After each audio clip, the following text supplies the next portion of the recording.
Oh,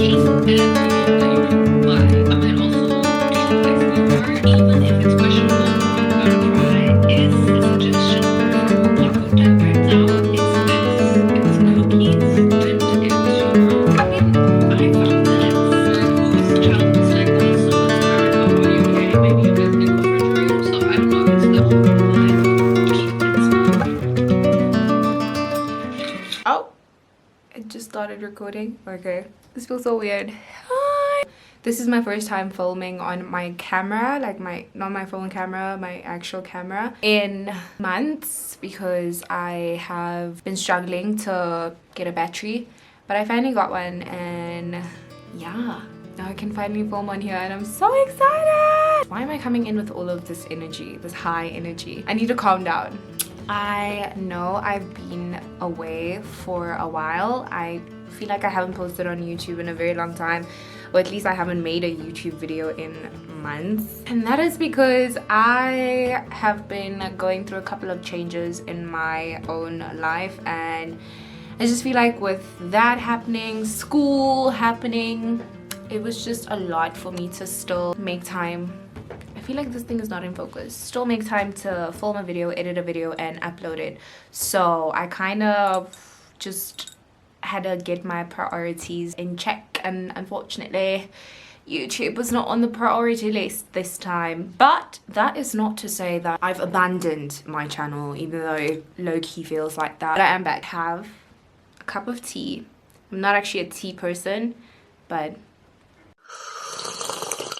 it's the only thing to drink at this point. I've decided to do a young Q&A. It is my first ever Q&A, and also I realized in me being away from YouTube, May or April hit a year since I started my YouTube channel, so that is crazy. It is insane to think that it's been a year already. Anyways, I asked you guys to ask me questions on my Instagram.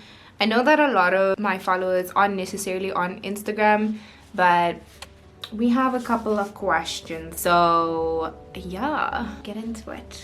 I'm gonna do my makeup as I do these questions because one of the questions was for an everyday makeup routine. Oh, also I decided to like categorize these questions because I feel like I pretty much got the same questions. So I'm gonna start with hair because that is very much the first thing I got. A few of you asked what my favorite hair products are at the moment, and honestly, I'm just priming my face.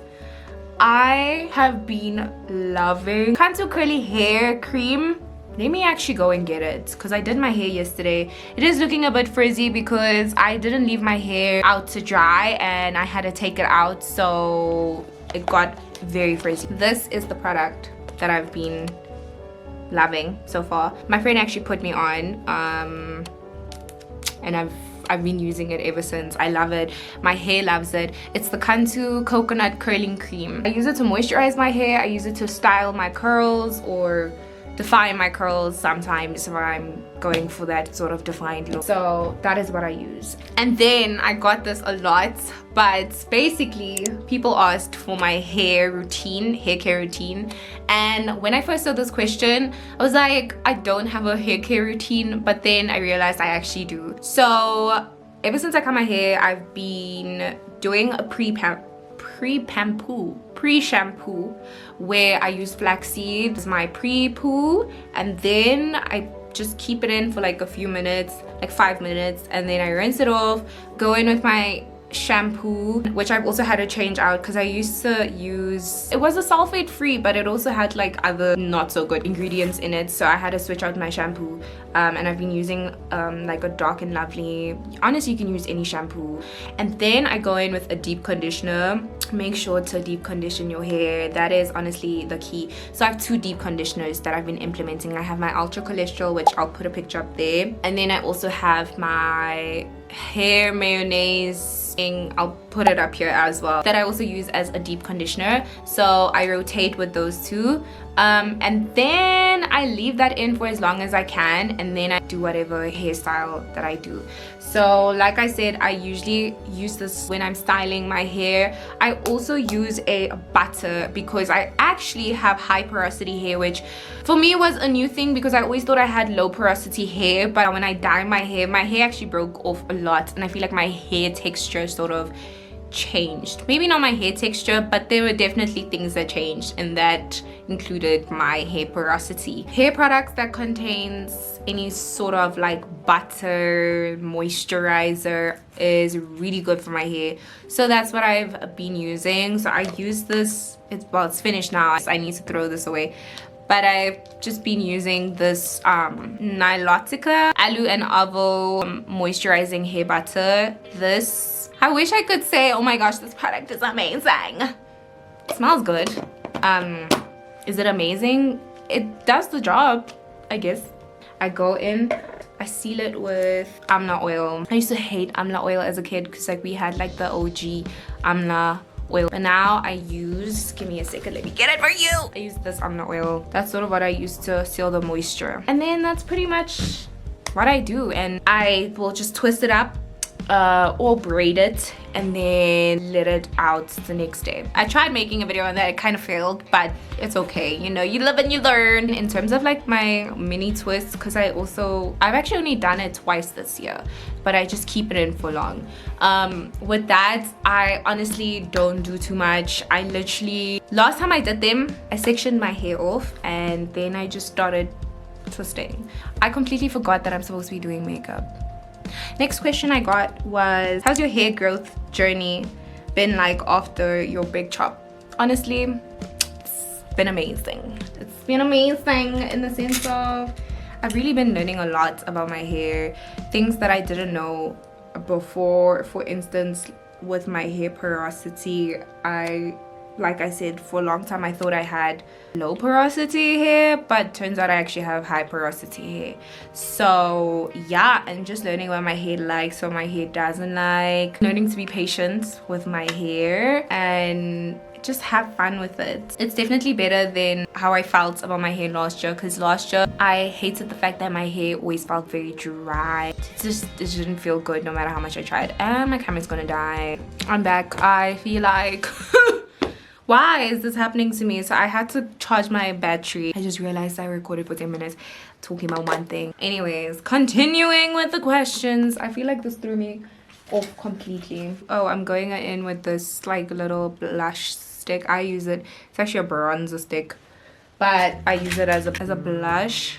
I'm just go and then like on my nose. We love a sun-kissed look. In first year I had blush blindness, and I was traveling with boys for a year. None of them said, well, then again, what would they know about blush blindness? When I look back at certain pictures, I'm just like, you fell victim to the blush blindness. Now I feel like I do still have blush blindness, but like I feel like I don't do too much with it. So I first go in with this, then I go in with like actual, oh, I don't even want to show you guys my blush because it looks horrendous.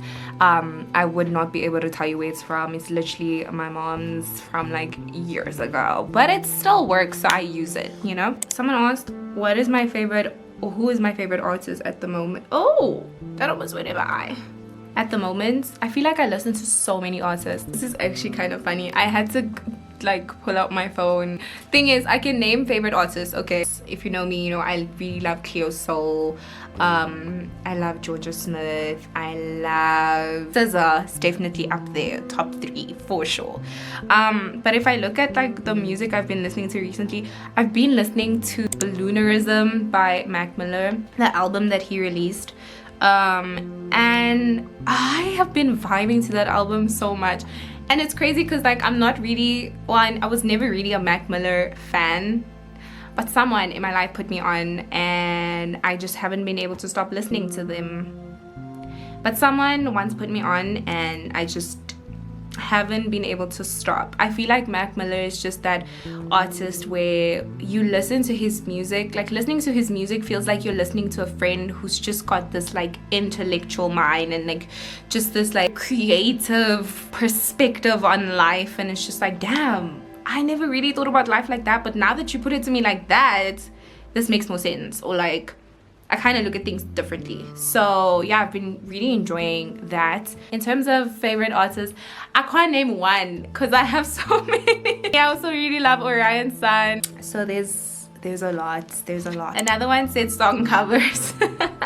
I'm assuming, because it just said song covers, I'm assuming you want me to do song covers, and if that's what you're trying to ask, then I don't think that's coming anytime soon, to be honest. Just because I feel like when I sing, I just sing for like, I don't know, it's obviously a form of expression and whatnot, but it's just something I've never really taken serious to a point where I'm like, oh, I should do like song covers or something. So I don't know, but maybe I'll get into it. Now I'm going in with a brush and I'm just filling in. I feel like, yeah, I stick to what I know, which is this very minimal. Like I said, I like going for like a sun-kissed look. I always like to emphasize, yeah, I know that looks crazy on camera, but it just looks crazy on camera, but I promise you it looks decent. Okay, I have very high cheekbones, so it's kind of what I put my blush like on my high cheekbones. I know some people put their blush like on the side. I don't know how to do that, or like I don't know if that looks good on me, so I just stick to what I know. Anyways, I'm looking for my, I use this. I have a couple of like spots on my face that I like to go in and just emphasize with this lid. It's actually supposed to be an eyeliner, but I don't use it as an eyeliner because I can't do eyeliner to save my life. Ooh, so I just do that. Oh wow, could I have a couple of spots? Then I just go in and I blend it. I would do my eyebrows, but because obviously my hair is covering my forehead, eyebrows are okay. Let's do this lip combo before we get into that. So I'm gonna do it really quickly. Can you see that? Is it in focus? Okay, there, it's in focus. Okay, that's a lot. Yep. And then, oh, see, that is a little bit too much. I just put on like that,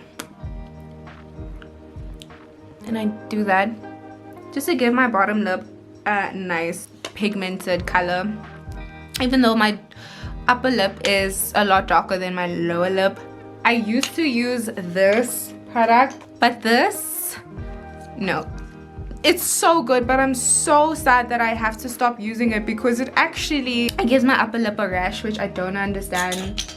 It's very weird. I've never had that before, so I've had to stop using it. So I just went back to like my old lip combo, which is this basically. And then I just put Vaseline on and call it a day, basically. And that is pretty much my everyday makeup routine.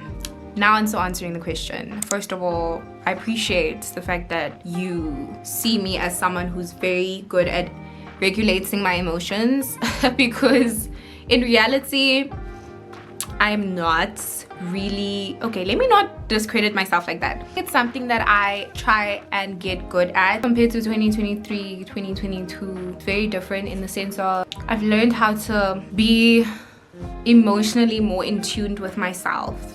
And it took me having to learn a couple of lessons to get to where I am now. I feel like it's also been my journey with God, and more so the people that I've surrounded myself with. I have like an amazing group of people that just teach me how to be more patient with myself, be more patient with the things that I can control, and understanding that I can't control everything in life. They've taught me in that sense how to better regulate my emotions and stuff, and acknowledge when I'm not really feeling good, or acknowledge when I'm upset and all that, but then also not try and let my emotions get the better of me, because I feel like that is something I've always struggled with. I think a lot of us struggle with like letting our emotions get the better of us. But I think when you're able to acknowledge that, it's like a mind thing where you have to, instead of instantly reacting, I try and tap into like what is going up here, sort of allowing myself to feel the way I feel, but also not reacting with it in a way, not reacting to it in a way that I'm going to regret. Learn to first think about my actions before I just react, versus back then where I would just sort of react. And sometimes I do still react, but I'm learning, I'm taking it every single day. And I think also me just being able to write about it and talk about it with the people that I have in my life. I do feel like the friends that you keep definitely play a factor into how you end up dealing with your own emotions and how you end up dealing with emotional triggers and stuff. That's also where I've learned to be more patient with myself in seeing how like my own friends deal with their emotional triggers, or like if they're going through something, they're able to just woosah with themselves and be like, okay, listen, there's clearly something that's going on here. Something has triggered me and I am feeling this way about it, but what am I going to do about it? You know, am I going to react? Where's that going to get me? Or am I just going to calm down and control the things that I can control? And my mind doesn't feel as clouded as before when I'm just thinking to immediately react. I hope I was able to answer these questions properly and that you guys enjoyed it. And yeah, I will definitely be back with an official video. I know I've been a bit MIA and I do apologize, but thank you for still sticking around. And to anyone new here, because I also know that we have been growing in numbers as well, which I'm so grateful for each and every one of you. And if you're new here, welcome. I hope you stay. There are definitely a lot more videos that you should be on the lookout for. Yeah, I just feel really happy. So yeah, I will leave it here, and thank you so much for watching. If you've made it this far to the end of the video, even if you haven't made it this far, I appreciate you for still tapping in, tuning in and listening. So I enjoyed the little session that we had, and I hope to do more of them in the future. So see you in another video. Bye.